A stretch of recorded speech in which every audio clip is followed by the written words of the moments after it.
بسم اللہ الرحمن الرحیم۔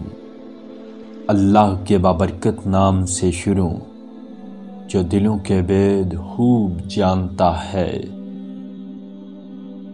حضرت خواجہ حاتم بن اسم رحمۃ اللہ علیہ فرماتے ہیں کہ اگر دنیا میں جلتے توے پر کھڑے ہو کر تم ایک دن کا حساب نہیں دے سکتے تو محشر کی زمین پر کھڑے ہو کر تمام عمر کا حساب کیسے دو گے؟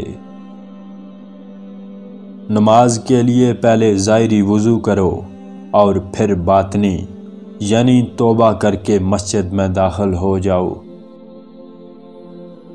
عبادت پر تکبر سے بچو، کیونکہ ابلیس کثرت عبادت کے باوجود مردود بارگاہ ہوا اور اللہ نے تکبر کی وجہ سے ایک زاہد و عابد بالم و باور کی مثال قرآن میں کتے سے دی ہے۔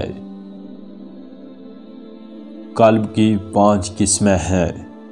اول قلب مردہ جو کفار کا قلب ہے، دوم قلب مریض جو گناہگاروں کا ہے، سام قلب غافل جو پیٹ کے گدھوں کا ہے، چہارم غلاف شدہ قلب جو یہودیوں کا ہے، اور پنجم قلب صحیح جو اہل حضرات کا ہوتا ہے۔ اگر تم چاہتے ہو کہ تم آسمانوں پر پہچانے جاؤ تو وعدے کو لازم جانو۔ یہ اچھی خصلتیں جس میں ہوں وہ مسلمان ہے۔ اول خدا پر اعتماد رکھو، دوم بات ہمیشہ سچ بولو، سام دیکھ کر عبرت حاصل کرو، اور چہارم اعمال صالح کو ریاض سے دور رکھو، پنجم گفتگو میں حرص کو خیر آباد کہہ دو، اور ششم سخاوت و احسان کر کے نہ جتاؤ۔ زائد کا پہلا درجہ توکل ہے، دوسرا درمیانی درجہ صبر، اور تیسرا اور آخری درجہ اخلاص ہے۔ جلد بازی شیطان کا کام ہے، مگر 5 کاموں میں جلدی باعث ثواب ہے۔ مہمان کے سامنے کھانا رکھنا، میت کی تجہیز و تکفین، اور بالغ لڑکی کا نکاح، قرض ادا کرنا، اور گناہ سے توبہ کرنا۔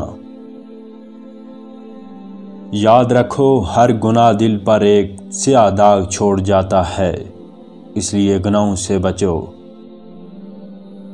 روز قیامت سب سے بدبخت وہ عالم ہوگا جس کے علم پر لوگ تو عمل کریں گے مگر وہ خود بے عمل رہا ہوگا۔